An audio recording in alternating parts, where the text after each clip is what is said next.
Hi guys, welcome to my channel. So today I'm going to talk about horror movies, which are some of my favorite types of movies, and it is Halloween time, and that is my favorite time of year. So today I'm going to talk about 5 movies that are supposedly based on a true story that I'm going to kind of show are not really based on the true story. So the first movie I'm going to talk about is Amityville Horror. You've probably seen it, if not the original, then the remake with Ryan Reynolds. The original had James Brolin? Yeah, James, not Josh. James Brolin. The original. Brolin.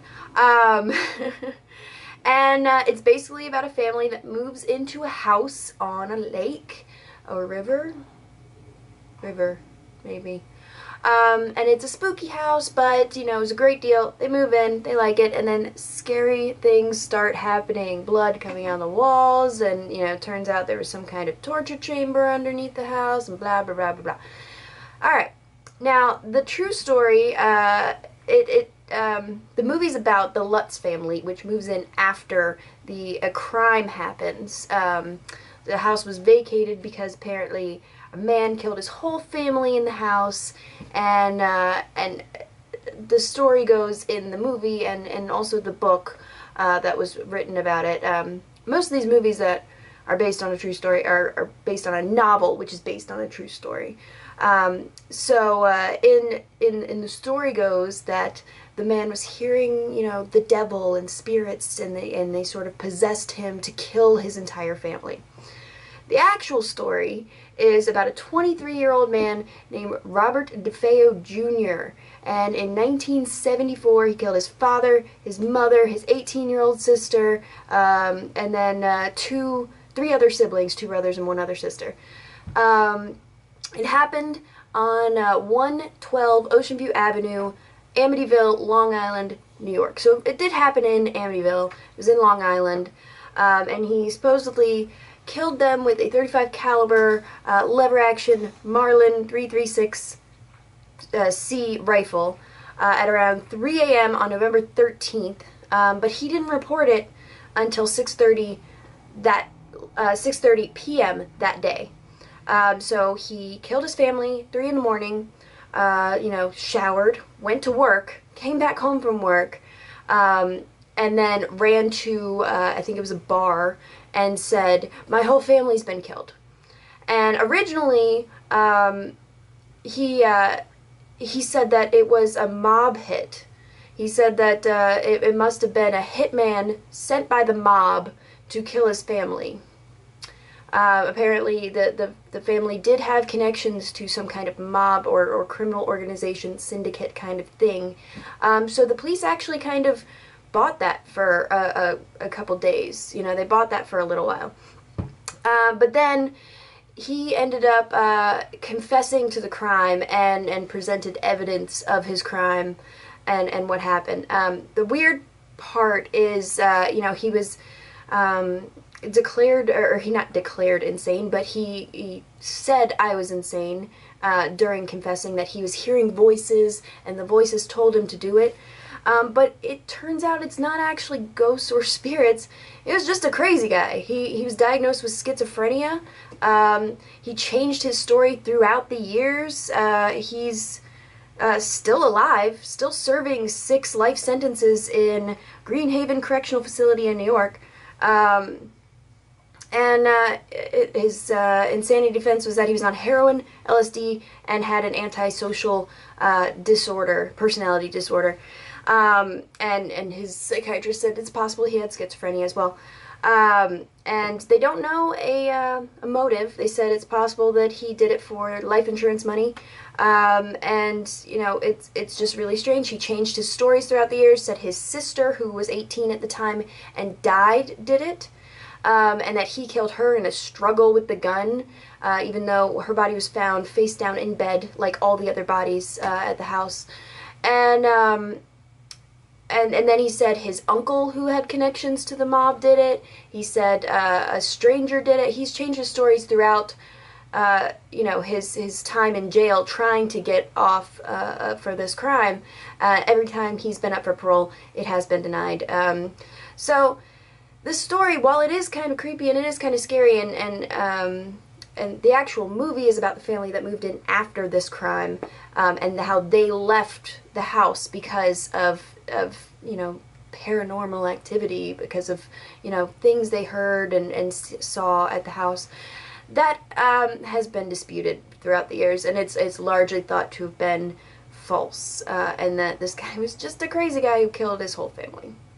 So, the next movie I'm going to talk about is The Hills Have Eyes. It is one of my favorite movies. I originally watched the remake of it, and then went, and this is, you know, years ago, probably like 7, 8 years ago. Originally watched the remake of it, and probably when it first came out on DVD, and then went back and watched the original, and then later the sequel. And, you know, I really liked this movie. I like the idea of being trapped, but in an open area. It takes place in the Nevada desert, and it's about a bunch of mutated cannibals that live in the hills that, you know, watch you from afar, and then, you know, mess with your shit, and then take you and kill you, and yeah, it was scary. And then the second one after the remake, I don't know if the first one had any sequels, but the second one after the remake was about a bunch of military people that were on a training mission in Nevada, and they come across this group of cannibals, this family, and turns out they're incestuous, and they, you know, want to take the females to make more babies, and they want to kill the males and eat them because they're cannibals and they're crazy and blah blah blah blah blah. So this story has a really cool backstory, really cool basis in reality, kind of. So this movie is, and book also, is based off of a 15th or 16th century semi-mythical clan of cannibals, led by a man named Alexander Sawney Bean. Sawney, nickname Sawney Bean. He reportedly, the whole family reportedly executed and cannibalized over 1,000 people in Scotland, in the hills of Scotland. So what happened was, this man was antisocial, didn't want to work for a living, didn't want to make an honest way about it, and he met this woman who I suppose felt the same way about him and also didn't want to work. So they fled town, moved far away to these rocky cliffs on the ocean, and found this cave that was, you know, really remote and deep, and no one really went there. And so they started a family and ended up having 8 sons, 6 daughters, 18 grandsons, and 14 granddaughters. Many of those were the product of incest. And the way these people went about making their living was ambushing people at night, who would go by the road by where they lived, and killing them and robbing them and eating them. And they're very secretive, said to have been undiscovered for over 25 years, and it's near the town of Girvan, Scotland. I don't know if that's still a town or if it's called something else. That's just what Wikipedia says. All of my information's from Wikipedia, so take it for what it is, but you know, it has sources, so. The townspeople were out looking for these cannibals, or the people that were, you know, taking these folks from the road. No one knew who they were or what they were doing with them. So they, you know, they went out looking for them. They found the cave that they lived in, but they were like, this is such a damp, dark, deep cave.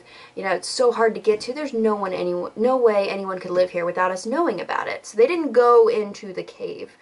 So they ended up lynching some innocent people, accusing them of the crimes that had happened, believing them to be the murderers. But then one day, after a failed ambush of a man and a woman, the woman was killed. The man was able to leave and bring back a mob to get the people. The entire Sawney Bean clan was captured and killed, and it's actually, you know, according to this Wikipedia thing, it's really kind of brutal. They discovered them and executed them without a trial. The men had their genitals cut off and their hands and feet severed and were forced to bleed to death, whereas the women had to watch them bleed to death and then were burned at the stake, basically. This is all a horrible, horrible story. It sounds awful, right? But it turns out also probably not true. It's most likely anti-Scottish propaganda. Yeah, at the time, 15th, 16th century, the Brits and the Scots did not get along at all. The Scots were viewed by the Brits as barbarians, as savages, as crazy people, so this story fits right into their sort of telling of how Scottish people behave, not only with how the cannibals behaved, but also how the townspeople and their justice system worked. It is just brutal. And I'm not saying the British people are any better. They got some brutal stuff in their past. I've been to the Tower of London. Let me tell you, it's pretty crazy what they did. But anyways, so historians kind of doubt this actual story. They think it was, propaganda that was published in some magazine, some newspaper at the time, and it became this sort of snowball effect of like, oh, did you hear about that clan? Oh, kind of like rumor milled down to, to people believing that it was true, when in fact it most likely wasn't true. There's no historical documentation of this ever taking place. There's no, they don't even know what century it takes place. Some reports say 15th century, some reports say 16th century, and, back then, they weren't great at keeping records, but they were good enough to know, whether it happened, 100 years apart from one another. But, so there's also two other similar stories of cannibals in Scotland that have been proven false or most likely false, and so that's why historians don't think that this actually happened. They think it was just a pretty detailed story that spiraled out of control, and people started believing it. And then, you've got a couple hundred years later, you got a movie made out of it. So there you go. So the next movie I'm going to talk about is Open Water. And I just realized now that I actually have two shark movies on this. I got Jaws in a minute. Yeah, I like sharks. I like shark movies. And this movie stuck with me when I first watched it, when it first came out, and because of the helplessness of the people involved and just how crazy that would be. It's not, there's no benevolent forces, there's no, there's no paranormal activity, there's no, nothing going on. It's just, it's ignorant, or not ignorance, it's, well, I'll tell you the story. Alright, so in the movie, you've got two scuba divers. They're going on a scuba trip, and, they're young, they're in love, and, all that, and, so they go down, and they don't come back up before the ship leaves, and because they were each other's buddy, because they got, like, a buddy system on this thing, the ship doesn't realize that they weren't there because they were both gone, so neither of them were there to tell them that they weren't there, and the ship didn't find out until days later that they were actually gone. I don't know if that's in the movie or not, but and then so these people, they're trapped out in the middle of the ocean. They don't know which way is land. There's no one out there to help them. There's no planes, there's no boats nearby. They're just floating in the water with their scuba gear, and that's it. They don't have floaties, they don't have a boat, they've got nothing but each other. It's a married couple. And then the sharks start coming, and they start swarming, and they start biting at them, and they're feeling hopeless, and eventually they get eaten by sharks. Well, at least the husband gets eaten by sharks. I remember at the end, the woman just sort of falls under the water, and I don't know if she drowns or if she sacrificed herself to the shark. She didn't want to wait any longer. That's, yeah, it ends up being a shark movie. And what was really cool about the filming of the movie, I remember seeing at the time, was they used real sharks. They baited real sharks and put the actors in with those real sharks. They weren't large sharks, and they weren't man-eating sharks, and they had the proper precautions, but I thought that was really cool that they used real sharks, so you could tell it's not CG or animatronics in the movie. So the real story took place in Australia, off of the Great Barrier Reef. And it was about an American couple, Tom and Eileen Longerin, from Louisiana. They were mistakenly left in the Coral Sea off the Great Barrier Reef on January 25th, 1998. And they were never found.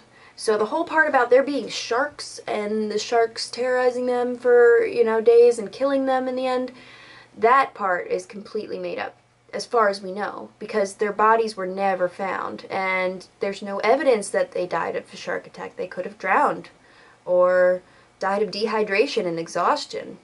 It wasn't until 2 days later that they were discovered to be missing. The shipboat captain did not... Did I say shipboat captain? The ship captain, or boat captain, didn't realize that they were even missing. He never reported it. It wasn't until they were about to check out from the hotel, and the hotel's like, where are they? And then they trace it back to the expedition, the scuba expedition, and realized that they had been left at sea. So they searched for 3 days by boat and plane. They couldn't find them. But then they did find a diver's slate, which I don't know what that is, but you can Google it, I'm sure. But on the diver's slate was written, oh, you know what I think it is? I think it's those things that divers write on so that they can communicate with each other, like hold it up and like that. Perhaps. So they wrote on it Monday, January 26th, 1998. This is the day after they were abandoned, was on the 25th. 08 a.m. To anyone who can help us, we have been abandoned on Agincourt Reef by MV Outer Edge, 25 Jan 98, 3 p.m. Please help us. Come to rescue us before we die. Help, with 3 exclamation points after help. So it's, you know, kind of a tragic story when you think about it. It's not really a movie I would have chosen to make a movie out of. But what happens after is kind of a little bit interesting. It's not included in the movie. People speculated whether or not it was a suicide, a joint suicide, a murder-suicide, whether they were faking their deaths and are still alive to this day, which is both have been proven pretty unlikely. The only reason they thought it was a suicide was because of the husband, Tom's diary entries, which on one of them might have indicated that he was depressed or suicidal. But the woman was never indicated as suicidal. The family disagrees with that. Yeah, it's very unlikely that they were either faking their deaths or killing themselves, or he killed himself and his wife. It's very unlikely that either of those scenarios happened. So the skipper was charged with unlawful killing and found not guilty, but the company was found guilty of negligence and had to pay a fine. Actually, they pled guilty, so they knew what they did was wrong. I think, in my opinion, someone should have gone to jail for that, but that's just me.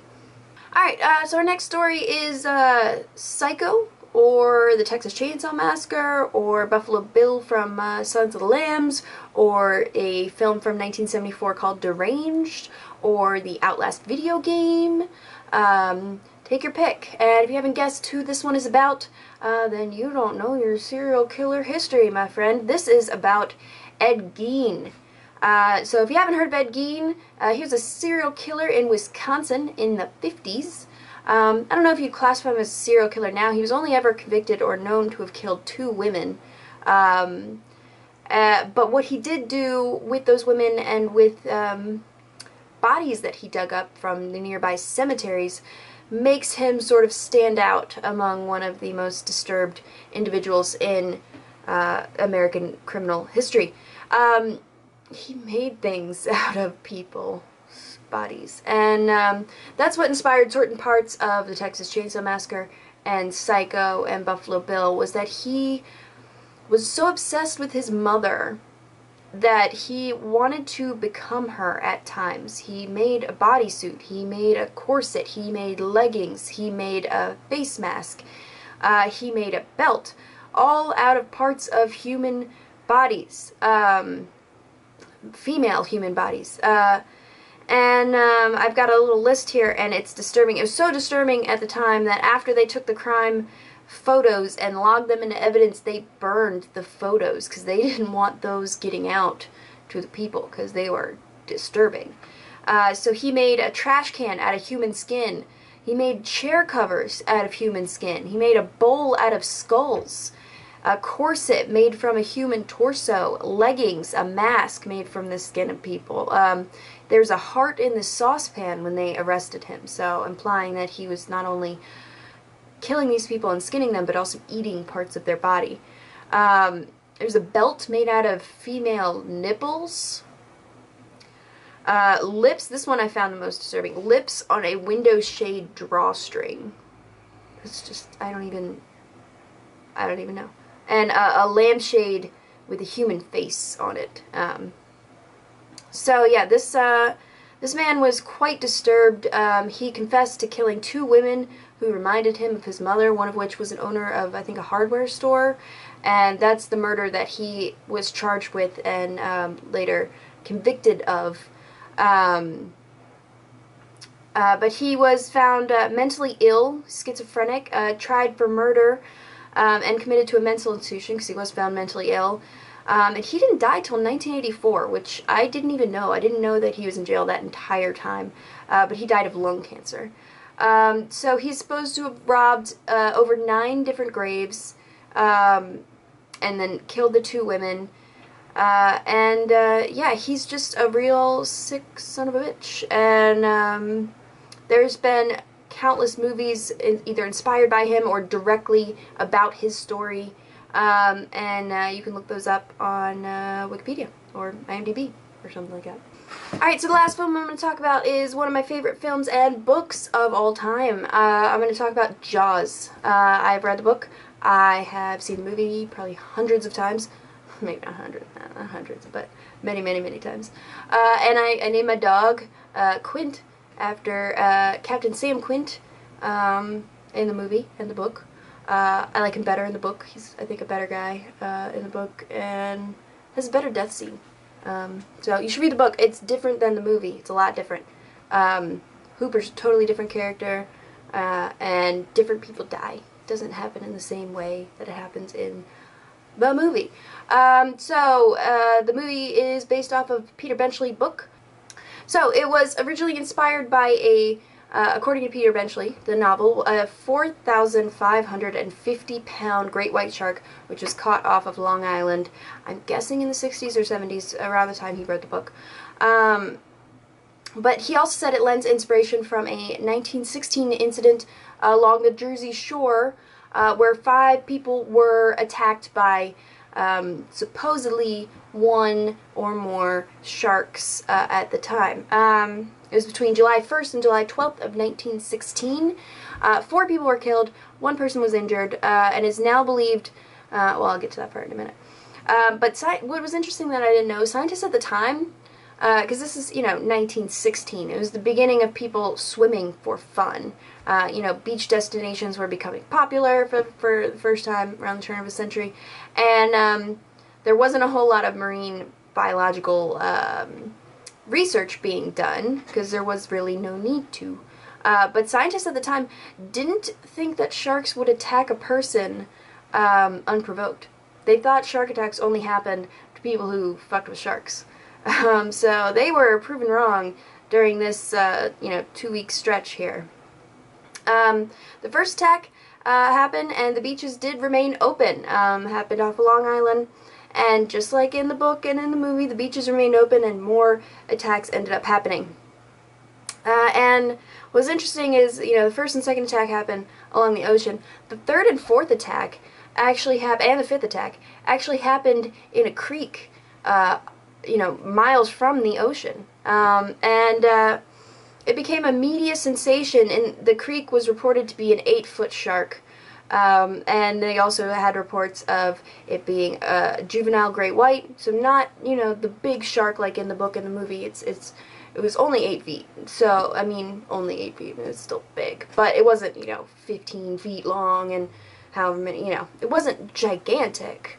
It was a normal-sized shark for that time of year in that place. But it became a media sensation, so much so that Congress approved $5,000 to eradicate the Jersey Shore shark epidemic. They had the president talking to the cabinet about what they can do. There were newspaper reports across the country about these shark attacks, which, that never really happens nowadays, so you can kind of, compare it to, terrorism or Katrina or something. Like, it was huge news at the time.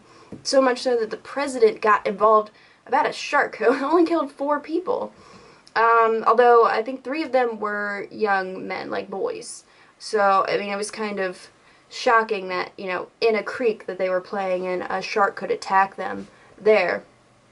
But hundreds of sharks ended up being captured in what was described as the largest scale animal hunt in history. That was the quote from Wikipedia. I don't know if they mean American history or history, but I mean, you can imagine, just like in the movie Jaws, they all went out, they were all getting any shark they could get, any large fish they could get that could have killed these people. And this part I found the most interesting. At the time, it was suggested that it could have been a great white, could have been a Spanish shark, could have been a sandbar shark, or this one was the best. One scientist suggested that it could have been a sea turtle, that he had seen sea turtles that size that act very aggressively around people, and that it could have torn those people apart. Yeah.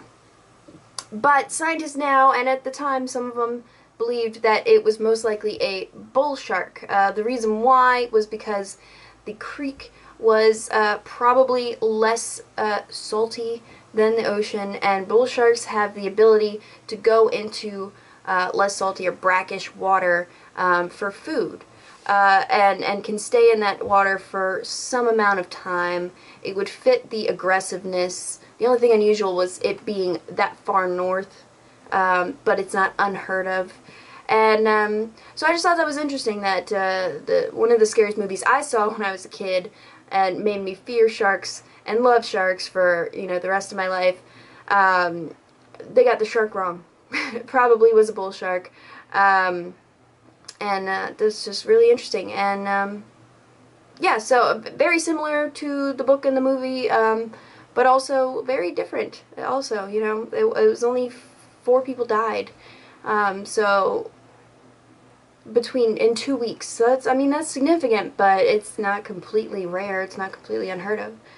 When you got people in the water, you might get bit by a shark. Happens. Alright guys, so those are the 5 movies, horror movies based off of true stories that may or may not have been completely true stories. I hope you guys enjoyed this video. Stay tuned for my next video. I don't know what it's going to be yet, but I hope you like it. And subscribe and comment, and I'll see you next time. Bye!